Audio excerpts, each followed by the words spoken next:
Good morning class, let's try chemistry. आज हम एक न्यू टॉपिक स्टार्ट करने जा रहे हैं, अपना new chapter that is amines. Amines chapter में हम लोगों को सबसे पहले ये सीखना पड़ेगा बच्चा कि अमाइंस होते क्या हैं। आपने अमोनिया सुना होगा, अमोनिया NH3 होता है, इसके पास एक लोन पेयर होता है, ठीक है।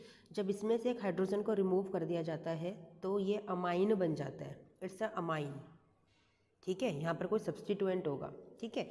और एक वर्ड होता है अमाइड। अमाइड क्या होता है? जब आपका ये NH2 ग्रुप किसी कार्बोनिल ग्रुप के साथ अटैच होता है, यहाँ पे कोई कार्बोनिल ग्रुप होता है और फिर यहाँ पे NH2 होता है, तो इससे बोला जाता है अमाइड। इस ग्रुप को अमाइड बोला जाता है, ठीक है। और ये होता है अमाइन, ठीक है। समझ में आया? अब देखिए, जब हम नाइट्रोजन से उसके हाइड्रोजन्स को रिमूव करते हैं तो वहाँ से फॉर्मेशन होता है आपका primary, secondary and tertiary amines का। कैसे?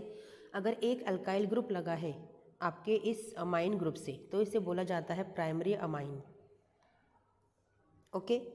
अगर आपके दो R ग्रुप लगे हैं, यानी कि दो हाइड्रोजन्स को रिमूव कर दिया गया है और इस तरह से आपके पास दो अल्काइल ग्रुप हैं, तो बोला जाता है इसको सेकेंडरी अमाइन, ठीक है। अब आपने थर्ड हाइड्रोजन भी रिमूव कर दिया है और आपने तीनों की तीनों अल्काइल ग्रुप्स लगा दिए हैं, तो इसे बोला जाता है टर्जरी अमाइन। समझ में आया बच्चा? ठीक है, ये आपका टर्जरी अमाइन हो गया, ओके। नाउ हम लोग करते हैं प्रिपरेशन ऑफ अमाइन, ठीक है। जो फर्स्ट प्रिपरेशन ऑफ अमाइन है बच्चा, वो है आपकी फ्रॉम नाइट्रो कंपाउंड्स। नाइट्रो यानी कि NO2 लगा होगा आपके किसी भी ग्रुप के ऊपर, group in the sense aliphatic या एरोमेटिक चेन के ऊपर नाइट्रो लगा होगा, वहाँ से हम लोग अमाइन में इसे कन्वर्ट करेंगे, ठीक है, क्योंकि हम प्रिपरेशन कर रहे हैं अमाइन की। सपोज कीजिए आपने बेंजीन लिया और बेंजीन के ऊपर लगा दिया नाइट्रो, ठीक है, इसे बोलते हैं नाइट्रोबेंजीन। क्या बोलते हैं बच्चा? इसे बोलते हैं नाइट्रोबेंजीन, ठीक है। नाइट्रोबेंजीन में जब आपने हाइड्रोजन पैलेडियम, ठीक है, डाल दिया किसी भी अल्कोहल के प्रेजेंस में, ठीक है। हाइड्रोजन पैलेडियम क्या करेगा? आपको पता है ये आपके रिडक्शन के काम आते हैं। आपका addition of hydrogen is known as hydrogenation and reduction also. और हाइड्रोजन कभी भी अकेला नहीं आता, किसी न किसी कैटलिस्ट के प्रेजेंस में आता है, ठीक है। तो क्या होगा? रिमूवल ऑफ ऑक्सीजन को भी हम क्या बोलते हैं? रिडक्शन बोलते हैं। तो यहाँ से ऑक्सीजन का रिमूवल होगा और हाइड्रोजन का एडिशन होगा, तो बस बन गया आपका अमाइन ग्रुप। बन गया कि नहीं बन गया? NO2 की जगह क्या आ जाएगा? H2 बन गया आपका एनिलीन, इट इज़ एनिलीन, ठीक है। आपने सीखा था सैंड में रिएक्शन में स्टार्टिंग मटेरियल था उसका। तो इस तरह से हमने नाइट्रो कंपाउंड को यूज़ करते हुए हमने अमाइन ग्रुप को बना लिया। समझ में आ गया बच्चा? अब देखो हमारे पास ना इसे इस रिएक्शन को और करने के लिए, मतलब कन्वर्ट करने के लिए हमारे पास और भी रिड्यूसिंग एजेंट्स होते हैं, ठीक है। जैसे स्टेनस प्लस हाइड्रोक्लोरिक एसिड ये ले लीजिए, या फिर आयरन प्लस HCl ले लीजिए, ठीक है। यानी कि आप इन दोनों की हेल्प से भी, या तो ये, ठीक है, या फिर ये, यानी कि आप हाइड्रोजन पैलेडियम इथेनॉल की हेल्प से भी ये काम कर सकते हो, ठीक है। और आप स्टेनस प्लस हाइड्रोक्लोरिक एसिड की हेल्प से भी काम कर सकते हो, एंड आप आयरन प्लस HCl की हेल्प से भी काम कर सकते हो। कोई भी एक आप लर्न कर लीजिए, ठीक है। लेकिन पता है कभी कभी क्या होता है, एग्जाम में ना आपको स्पेशली लिख के आएगा कि नाइट्रो यानी कि नाइट्रोबेंजीन को कन्वर्ट करना है एनिलीन के अंदर with the help of using any of these reagent, specifically लिख के आएगा। तो आपको ना याद रखना चाहिए, याद होना चाहिए कि नाइट्रोबेंजीन को अगर कन्वर्ट करना है, यानी कि अगर ये रिएजेंट आपको दे दिए जाए तो क्या बनेगा, ठीक है। ये रिड्यूसिंग रिएजेंट्स हैं, रिड्यूस करने के काम आते हैं। किसको? आपके ऑक्सीजन को, नाइट्रोजन वाले ऑक्सीजन को, किसमें? हाइड्रोजन में, ठीक है बच्चा। अब इस चैप्टर में ना एक इम्पॉर्टेंट टॉपिक है आपका अमोनोलाइसिस। ये एग्जाम में डायरेक्टली पूछ लिया जाता है। अमोनोलाइसिस का क्या मतलब है कि अमाइन ग्रुप का हम लाइसिस यानी कि ब्रेक डाउन करते रहते हैं। कैसे? सपोज कीजिए आपने लिया प्राइमरी अमाइन, ठीक है, आपके पास प्राइमरी अमाइन है।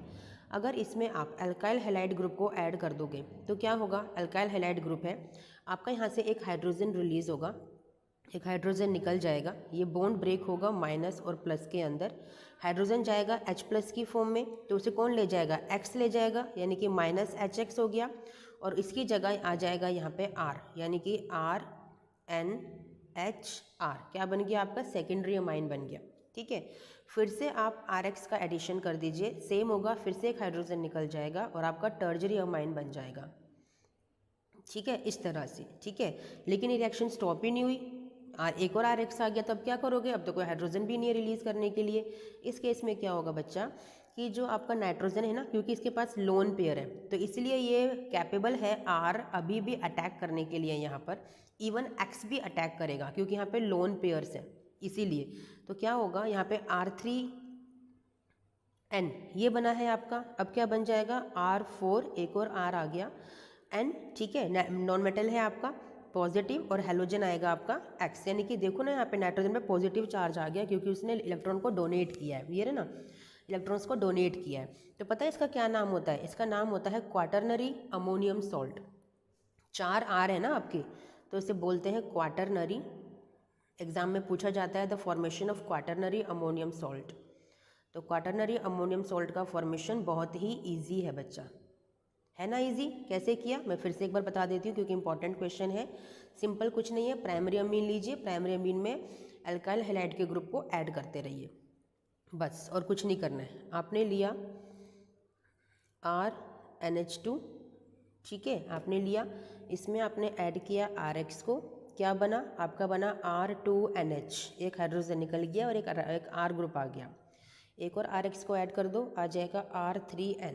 ठीक है, फिर से RX का एडिशन होगा क्योंकि इसके पास लोन पेयर है इसीलिए स्टॉप नहीं हुआ, तो ये होगा R4N पॉजिटिव X नेगेटिव। ठीक है, this is known as quaternary ammonium salt. बस सिंपल रिएक्शन है, देखो कितनी इजी रिएक्शन है, बस कुछ भी नहीं है रिएक्शन के अंदर, और एग्जाम में 2 मार्क्स में आती है, आराम से स्कोरिंग है।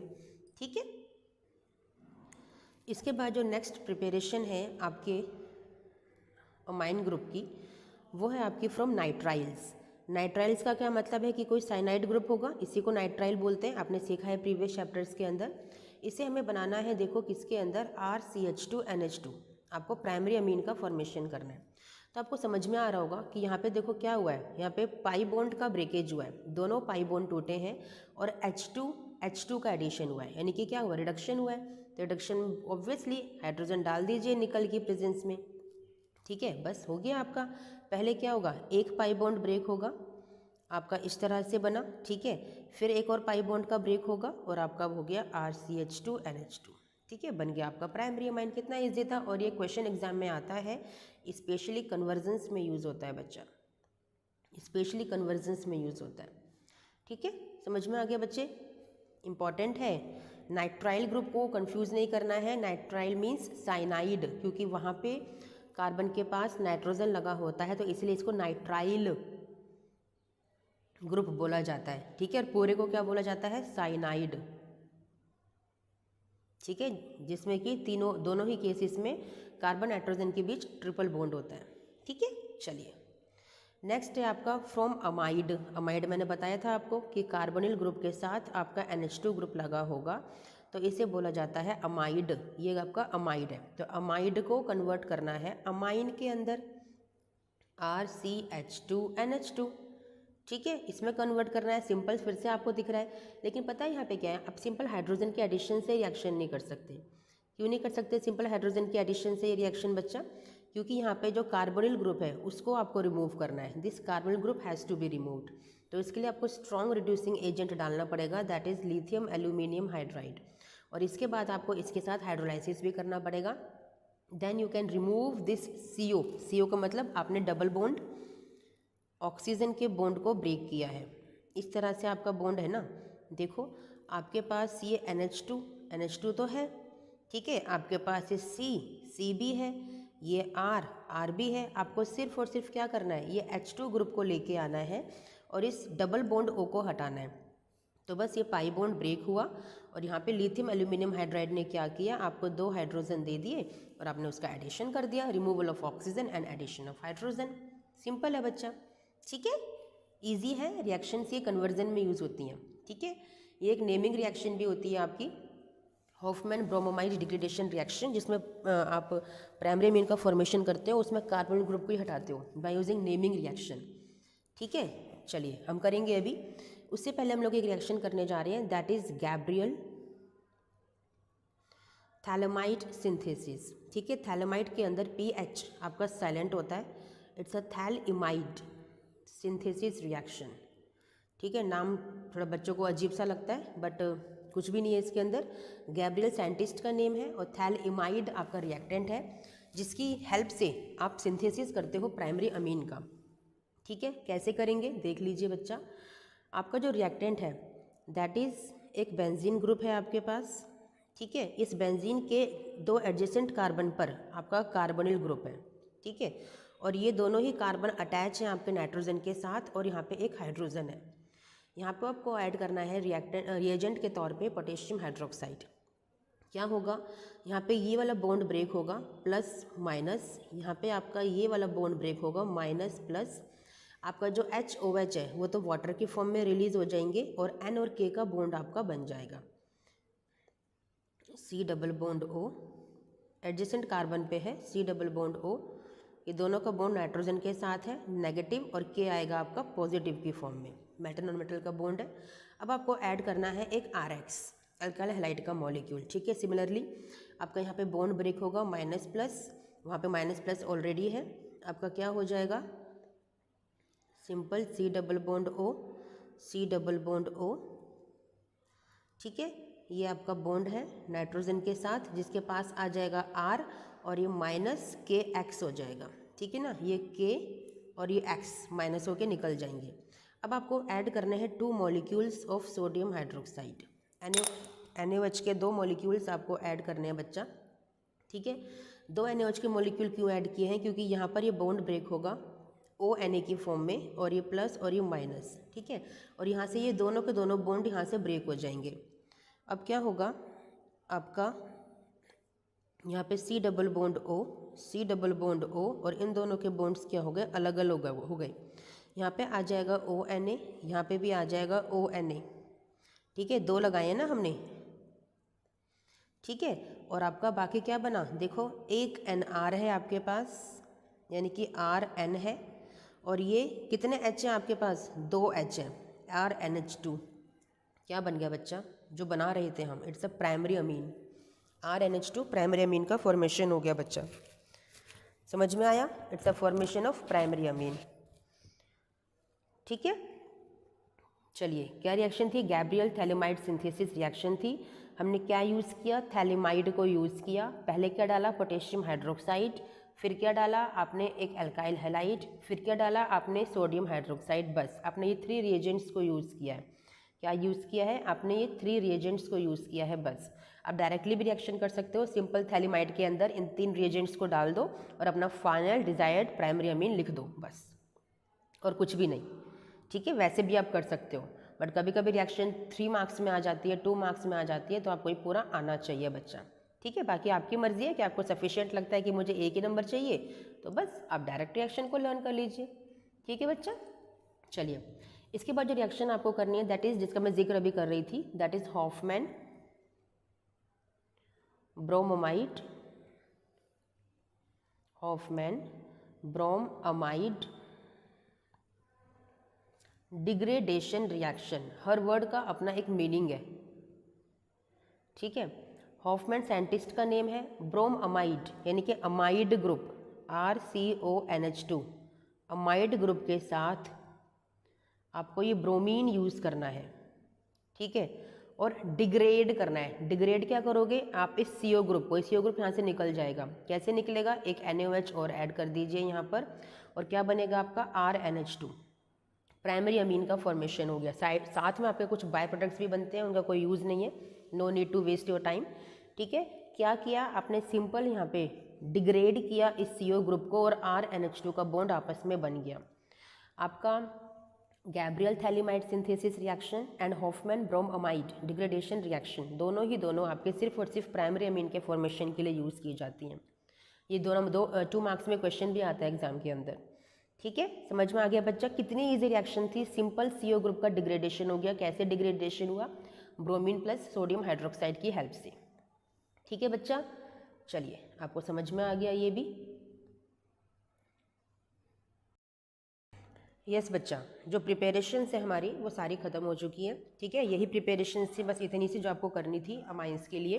ठीक है बच्चा, अब जो आपको प्रॉपर्टीज़ करनी है, इसके बाद हमें करनी है प्रॉपर्टीज़। ठीक है, प्रॉपर्टीज़ के अंदर बच्चा सबसे पहले जो इम्पोर्टेंट प्रॉपर्टी है वो है आपका that is your boiling point order. ठीक है, कुछ फिजिकल प्रॉपर्टीज़ आपको स्टडी करनी है। सबसे पहले बॉइलिंग पॉइंट का ऑर्डर कैसे होता है। अब देखो, जैसे कि बच्चा आप लोगों ने देखा कि प्राइमरी अमीन में आपके पास एक अल्काइल ग्रुप होता है। ठीक है, सेकेंडरी अमीन में आपके पास 2 अल्काइल ग्रुप होते हैं और टर्जरी अमीन में आपके पास 3 अल्काइल ग्रुप्स होते हैं। ठीक है, इस तरह से होता है। ओके, ये है।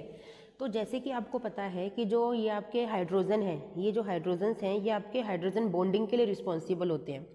यहाँ पर 2 हाइड्रोजन बॉन्ड्स हैं, यहाँ पर 1 हाइड्रोजन बॉन्ड है। ठीक है, और यहाँ पर कोई भी हाइड्रोजन बॉन्ड नहीं है, नो हाइड्रोजन बॉन्ड। अब जब आपने देखा कि जितने ज़्यादा हाइड्रोजन बॉन्ड होंगे तो उतनी ही स्ट्रॉन्ग हाइड्रोजन बॉन्डिंग होगी। भाई, जितने ज़्यादा हाइड्रोजन बॉन्ड होंगे उतनी ज़्यादा हाइड्रोजन बॉन्डिंग होगी, यही होगा बच्चा। तो देखो ना, 2 हाइड्रोजन बॉन्ड इसका मतलब more hydrogen bonding, 1 hydrogen bond यानी कि lesser than this one but more than टर्जरी 1। ठीक है, इसका मतलब क्या हो गया कि जितने ज़्यादा हाइड्रोजन बॉन्ड्स उतना ही ज़्यादा बॉइलिंग पॉइंट होगा, क्योंकि बॉइलिंग पॉइंट के लिए टेम्परेचर आपका वैरी करता है। यानी कि जितना टेम्परेचर आपको यहाँ लगाना पड़ेगा वो किस पे डिपेंड करता है, आपके हाइड्रोजन बॉन्ड पे डिपेंड करता है। ज़्यादा हाइड्रोजन बॉन्ड उतनी ही मेहनत, टाइम और टेम्परेचर चाहिए उस बॉन्ड को, यानी कि इस बॉन्ड को ब्रेक करने के लिए। तो इसलिए more hydrogen bond means more boiling point. समझ में आ गया। ठीक है, प्रीवियस क्लास में भी ये कॉन्सेप्ट आप सीख कर आए हो। यहाँ पे हाइड्रोजन बॉन्ड का कॉन्सेप्ट है बस कि जितने ज़्यादा आपके हाइड्रोजन बॉन्ड्स होंगे उतने ही ज़्यादा उसका बॉइलिंग पॉइंट होगा। ठीक है, यानी कि प्राइमरी इज़ द मोर 1। ठीक है बच्चा, चलिए समझ में आ गया। अब आते हैं केमिकल नेचर पे। फिजिकल नेचर में खाली उतना ही आपको पढ़ना था। केमिकल प्रॉपर्टीज़ के अंदर बच्चा आपको जो स्टडी करना है दैट इज़ बेसिक कैरेक्टर, यानी कि basic nature of the amines. हम अमाइंस को पढ़ रहे हैं तो बेसिक नेचर ऑफ अमाइन हमें स्टडी करना है। अब जैसे कि आपको पता है ये प्राइमरी अमीन है, ठीक है ना, और मैंने बताया है, आपको भी पता है कि नाइट्रोजन के पास लोन पेयर होते हैं। और जब इसके पास लोन पेयर है इट मीन्स ये इलेक्ट्रॉन को डोनेट करने के लिए तैयार है ना। डोनेट करने के लिए तैयार है या शेयर करने के लिए तैयार है, इट मीन्स इसके पास इलेक्ट्रॉन्स ज़्यादा है, यानी कि इलेक्ट्रॉन रिच स्पीशी है। और जब भी कोई इलेक्ट्रॉन रिच स्पीशी होती है तो वो एज अ बेस एक्ट करती है। आपको पता है एसिड की तरह कौन एक्ट करता है, यानी कि एसिडिक नेचर किसका होता है, जिसमें आपके इलेक्ट्रॉन डेफिशिएंसी होती है, जहाँ इलेक्ट्रॉन डेफिशिएंसी होती है। बट आपके पास तो यहाँ पे इलेक्ट्रॉन की एफिशिएंसी है, इलेक्ट्रॉन रिच है, it means it is here acting as a base. ठीक है, चलिए आपको समझ में आ गया कि हमारा जो अमाइन है वो एक बेस की तरह एक्ट करता है। ठीक है, अब जब अमाइन बेस की तरह एक्ट करता है तो इसकी रिएक्शन अगर किसी एसिड के साथ कराओगे तो क्या होगा भाई, क्या होगा भाई, बेस ने एसिड के साथ रिएक्ट किया तो ऑब्वियसली सॉल्ट का फॉर्मेशन होता है। पता है आप लोगों को, बचपन से 10th क्लास से पढ़ते आ रहे हो ये चीज़। तो क्या बनेगा यहाँ पे, यहाँ बनेगा आपका RNH3 पॉजिटिव X नेगेटिव। आपका ये सॉल्ट यहाँ पे क्रिएट हो गया। कैसे क्रिएट हुआ ये सॉल्ट, आपके पास ये R ग्रुप है, ये R ग्रुप है, इस लोन पेयर ने शेयर किया इलेक्ट्रॉन को हाइड्रोजन के साथ, ठीक है, और आपका X अलग से यहाँ पर इसके साथ अटैच हो गया। तो इस तरह से ये बना आपका एक सॉल्ट का फॉर्मेशन हुआ। ठीक है, ये तो एलिफेटिक अमाइन के लिए था, प्राइमरी अमाइन के लिए भी ऐसा ही होता है। ये आपका प्राइमरी अमाइन है दैट इज़ एनिलीन, इसके पास भी लोन पेयर है। इसकी भी रिएक्शन अगर आप एसिड के साथ कराते हो तो सिमिलरली आपका अमोनियम सॉल्ट ही फॉर्मेशन होगा। कैसे होगा, आपका यहाँ पे NH3 positive and Cl negative, तो आपका फिर से एक सॉल्ट का फॉर्मेशन हो गया। ठीक है, ये चीज़ आपको पता है कहाँ पे इंपॉर्टेंस दिखाएगी या इंपॉर्टेंस आपको शो करेगी, आपका फ्रीडल क्राफ्ट रिएक्शन में। जहाँ पे फ्रीडल क्राफ्ट रिएक्शन आप करते हो ना, अपने किसी भी रिएक्टेंट की रिएक्शन करते हो लुईस एसिड के साथ, तो वहाँ पे रिएक्शन नहीं होगी, स्टॉप हो जाएगी। क्यों, क्योंकि वहाँ पे सॉल्ट का फॉर्मेशन होगा। और फ्रीडल क्राफ्ट में सॉल्ट का फॉर्मेशन नहीं होता है, वहाँ पे ऑर्थो पैरा डायरेक्टिंग प्रोडक्ट्स बनते हैं। तो इसीलिए जो आपके अमाइंस होते हैं वो आपके फ्रीडल क्राफ्ट रिएक्शन शो नहीं करते।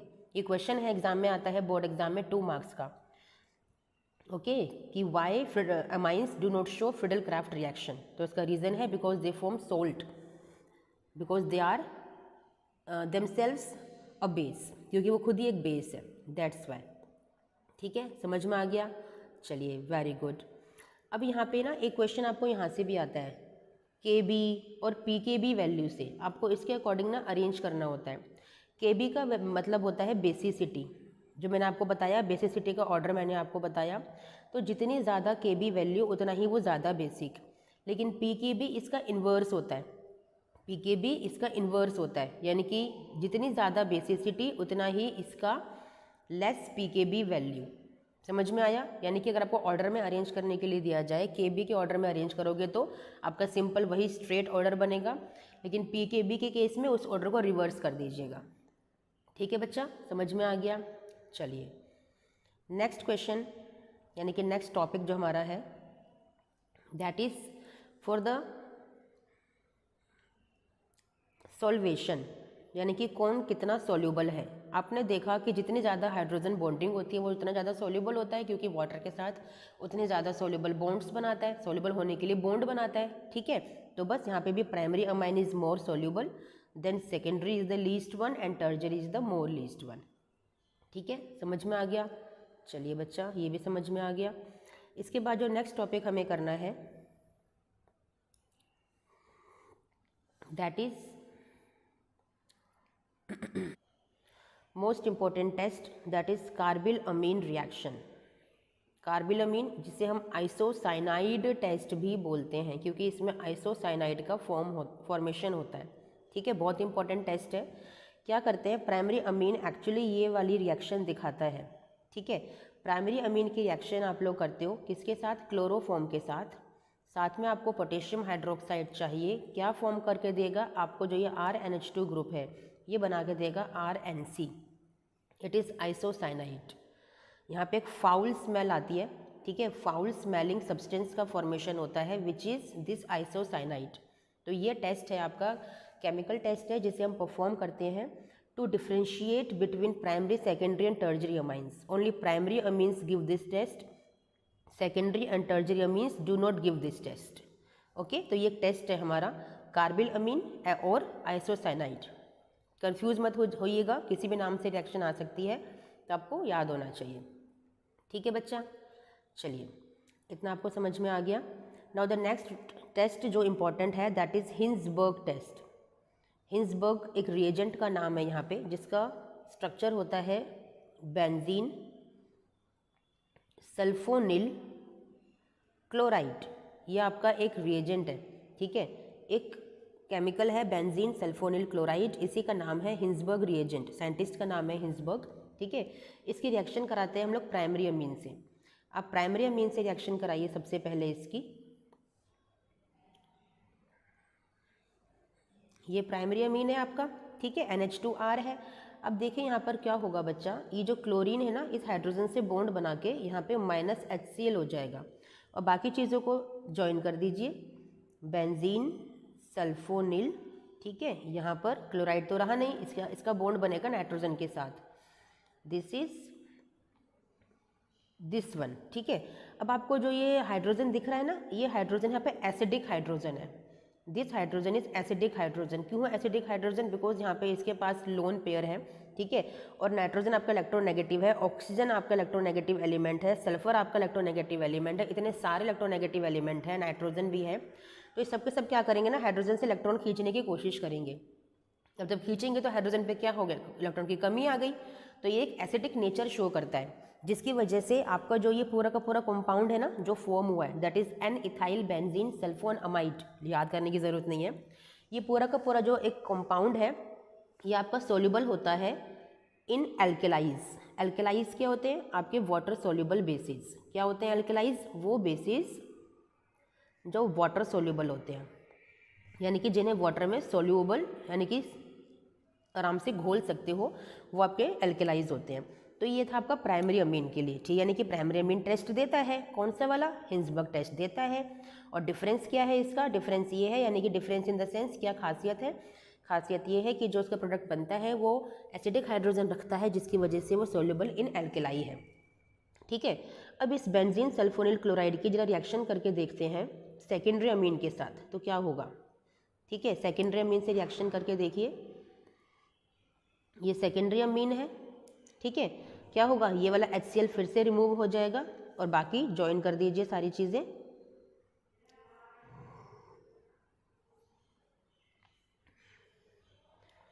NRR, ठीक है, R2 लिख दीजिए। क्या अब इसके पास कोई एसिडिक हाइड्रोजन है यहाँ पर? नहीं है। तो यानी कि जब एसिडिक हाइड्रोजन ही नहीं है तो ये सोल्यूबल इन एल्केलाई नहीं है। इसका मतलब डिफरेंशिएशन हो गया। Primary amines are soluble in alkali, secondary amines are not soluble in alkali. Why? Because it is having acidic hydrogen and it is not having acidic hydrogen. तो इस तरह से प्राइमरी और सेकेंडरी में आप डिफ्रेंशिएशन कर सकते हो। एग्जाम में क्वेश्चन आता है how will you differentiate between primary secondary and tertiary amines also. अभी टर्जरी का भी मैं करके दिखाती हूँ और आपका वाइवा का भी क्वेश्चन है, ठीक है। अब देखिए आपके पास फिर से आप ले लीजिए बेंजीन सल्फोनिल क्लोराइड, ठीक है। रिएक्शन कराइए टर्जरी अमीन की। इसके पास तो कोई हाइड्रोजन ही नहीं है और जब हाइड्रोजन ही नहीं है तो Cl रिएक्शन किसके साथ करेगा, यानी कि ये हिंसबर्ग रिएजेंट का टेस्ट नहीं देते, they don't react with Hinsberg reagent. कौन? आपके टर्जरी अमीन्स।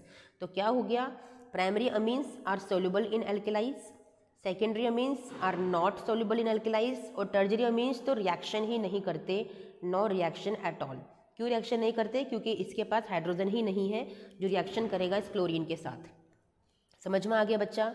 बहुत इंपॉर्टेंट टेस्ट है ये वाला जो आपको तीनों में डिफ्रेंशिएशन बताता है, तीनों में, प्राइमरी सेकेंडरी और टर्जरी में। जबकि इससे पहले वाला जो आपने किया था कार्बिल अमीन और आइसोसाइनाइड टेस्ट, वो सिर्फ और सिर्फ प्राइमरी अमीन में बताता है, सेकेंडरी और टर्जरी के लिए वो टेस्ट नहीं है। तो आप प्राइमरी को सेकेंडरी टर्जरी से डिफ्रेंशिएट तो कर सकते हो, लेकिन इन दोनों को कैसे करोगे? तो तीनों के लिए एक टेस्ट हो गया जो तीनों को आपस में डिफ्रेंशिएट करता है, दैट इज हिंसबर्ग टेस्ट। समझ में आ गया बच्चा? चलिए, वेरी गुड, चलते हैं आगे। अब है आपका इलेक्ट्रोफिलिक सब्स्टिट्यूशन रिएक्शंस, ठीक है। आपके जो अमीन्स हैं वो भी इलेक्ट्रोफिलिक सब्स्टिट्यूशन रिएक्शंस शो करते हैं, ठीक है। सबसे पहले हम करते हैं ब्रोमीन के साथ, यानी कि आपका हैलोजिनेशन। सबसे पहले करते हैं हैलोजिनेशन।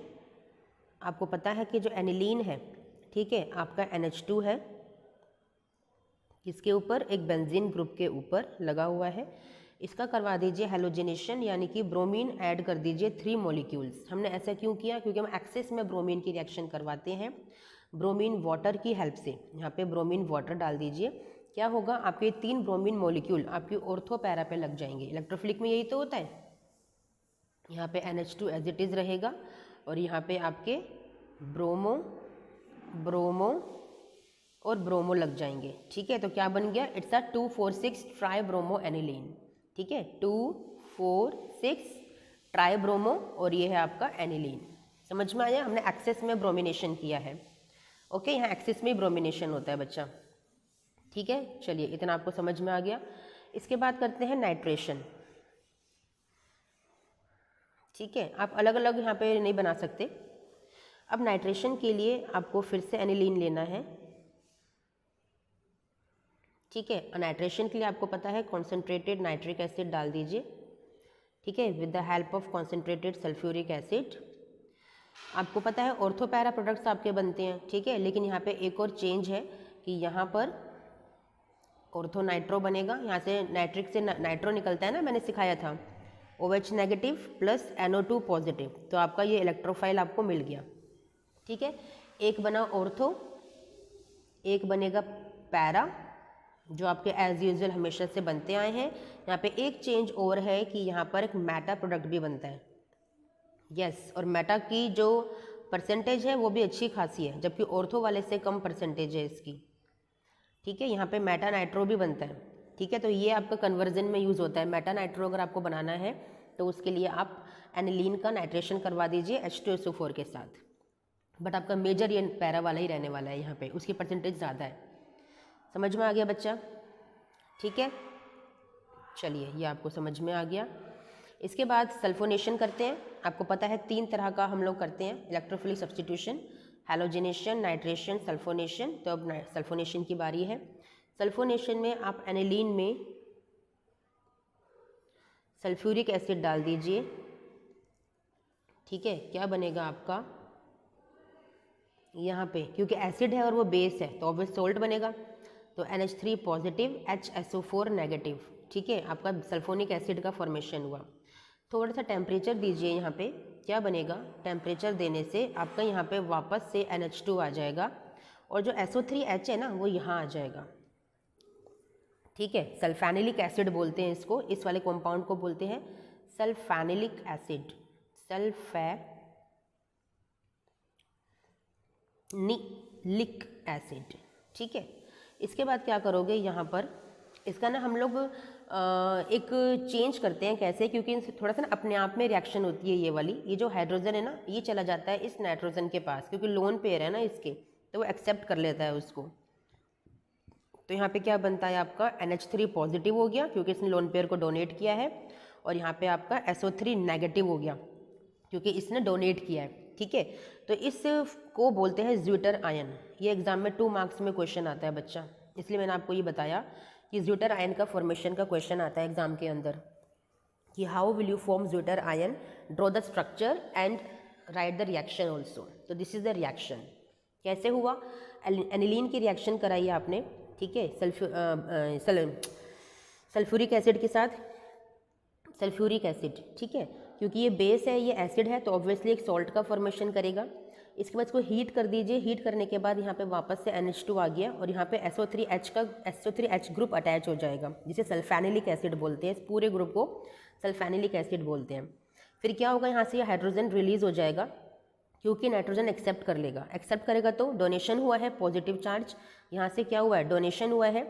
ठीक है, सॉरी, यहाँ से एक्सेप्ट हुआ है, इलेक्ट्रॉन्स को खींचकर हाइड्रोजन को भेजा है ना, तो यहाँ पे नेगेटिव चार्ज, वहाँ पे क्या किया है, डोनेट किया है इसने, तो इसलिए प्लस चार्ज। ठीक है बच्चा, तो ये ज्यूटर आयन का फॉर्मेशन हो गया। इंपॉर्टेंट क्वेश्चन है, how will you form zwitterion, तो in this way we form zwitterion. ठीक है, चलिए ये भी आपको क्लियर हो गया। नाउ एक इंपॉर्टेंट क्वेश्चन एग्जाम के अंदर आता है, डायएजोटाइजेशन। डिफाइन डायएजोटाइजेशन और what is diazotization. Diazotization means formation of diazo का फॉर्मेशन। कैसे? आपने किसी भी एलिफेटिक या एलिफेटिक तो नहीं, आपने एरोमेटिक अमाइन की हेल्प से, ठीक है, प्राइमरी एरोमेटिक अमाइन की हेल्प से आपने बेटा सैंड में रिएक्शन तो की है ना, बस वही है, NaNO2 प्लस HCl आप करते हो, तो क्या फॉर्म होता है आपका, बेंजीन डायअजोनियम क्लोराइड। तो बस इसी रिएक्शन को बोलते हैं डायएजोटाइजेशन, क्योंकि आपने डायएजो का फॉर्मेशन किया है। ठीक है, इट इज़ डायएजोटाइजेशन, और यही है formation of benzene diazonium halide और क्लोराइड। क्योंकि एक आपका टॉपिक है next, method of preparation of diazonium salt, तो डायअजोनियम सॉल्ट का फॉर्मेशन का बस एक सिंगल ही रिएक्शन है जो आपको करनी है आपके सिलेबस के अकॉर्डिंग, दैट इज़ आप सैंड मेयर में सीख कर आते हो, आपका ऑर्गेनिक केमिस्ट्री का फर्स्ट चैप्टर है। ठीक है बच्चा, चलिए अब आपने सीखी थी सैंड में रिएक्शन, है ना, आपको कुछ प्रॉपर्टीज़ हैं बेंजीन डायअजोनियम हैलाइड की जो कि आप पहले भी कर चुके हो। ठीक है, इसमें अगर आपने ऐड किया Cu2Cl2 विद HCl, तो आपको पता है आप क्लोरोबेंजीन का फॉर्मेशन करते हो, है ना। ये नेक्स्ट हाफ रिएक्शन होती है सैंड में रिएक्शन की। अगर आपने यहाँ पे Cu2Br2 ऐड किया है HBr की हेल्प से, तो आपका बनेगा ब्रोमोबेंजीन। ठीक है, और अगर आपने कॉपर साइनाइड ऐड किया है KCN के साथ, तो आपका बन जाएगा साइनोबेंजीन। ये साइनोबेंजीन आपकी सैंड में रिएक्शन नहीं है, सैंड में रिएक्शन के यही 2 पार्ट हैं बस। ठीक है, समझ में आ गया, ये थे सैंड में रिएक्शन एक्चुअली। अब है आपका गैटरमैन रिएक्शन। गैटरमैन रिएक्शन से भी आप फॉर्म करते हो उनको, दोनों में डिफरेंस क्या है सैंड में और गैटरमैन में? रिएक्टेंट तो दोनों में सेम है, N2 पॉजिटिव Cl नेगेटिव।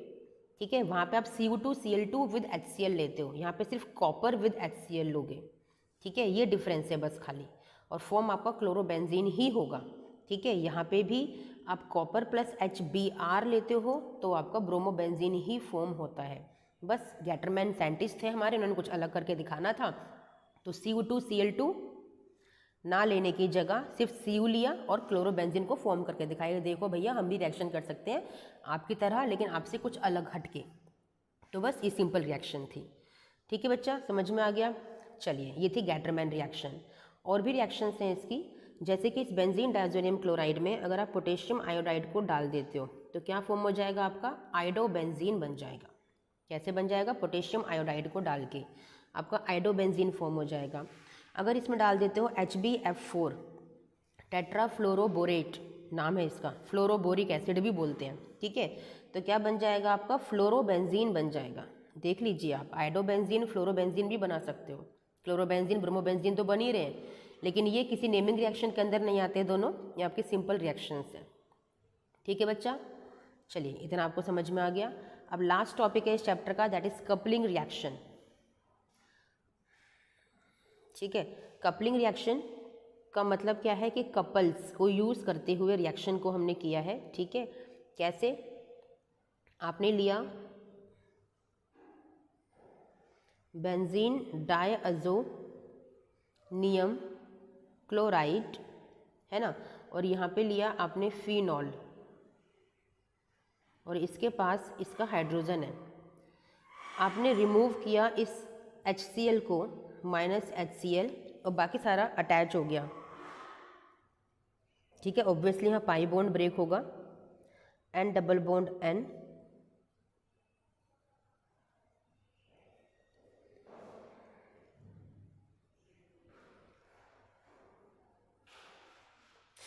क्या हो रहा है ये, वेट वेट वेट, ठीक है, ये हो गया, और यहाँ पे OH। ठीक है, इसे क्या बोलते हैं? पैरा हाइड्रोक्सी एजोबेंजीन, और ये आपकी ऑरेंज कलर की डाई होती है, इट्स अ ऑरेंज डाई, यानी कि जो कलर आप देखते हो ऑरेंज कलर की डाई का, वो इसका जो स्ट्रक्चर है, जो फॉर्मूला है, वो ये वाला होता है, this is para hydroxy azobenzene, orange dye. ठीक है, ऐसे ही एक और है, आप जब इसकी रिएक्शन करवाते हो एनिलीन के साथ, ठीक है, एनिलीन के साथ जब रिएक्शन करवाते हो, यहाँ पे NH2 है, ठीक है, यहाँ पे इसका अपना हाइड्रोजन है, तो जब ये वाला हाइड्रोक्लोरिक एसिड यहाँ से चला जाता है, -HCl हो जाता है, तो बाकी चीज़ों को आप ज्वाइन कर दीजिए, डबल बॉन्ड ब्रेक हो जाएगा फिर से, और यहाँ पे आपका ये, तो इसका क्या नाम हो गया? पैरा अमीनो एजोबेंजीन, क्योंकि यहाँ पैरा पे अब अमाइन ग्रुप है, it's a para amino azobenzene, azobenzene इसके लिए है, और इसका कलर होता है येलो, तो ये येलो डाई के नाम से फेमस है। जो येलो कलर की डाई आप देखते हो उसका स्ट्रक्चर ऐसा होता है। ठीक है बच्चा, समझ में आ गया? तो ये चैप्टर हमारा आज यहाँ पे एंड होता है। ठीक है, चलिए बच्चा, मिलते हैं नेक्स्ट वीडियो में। Till then thank you, bye.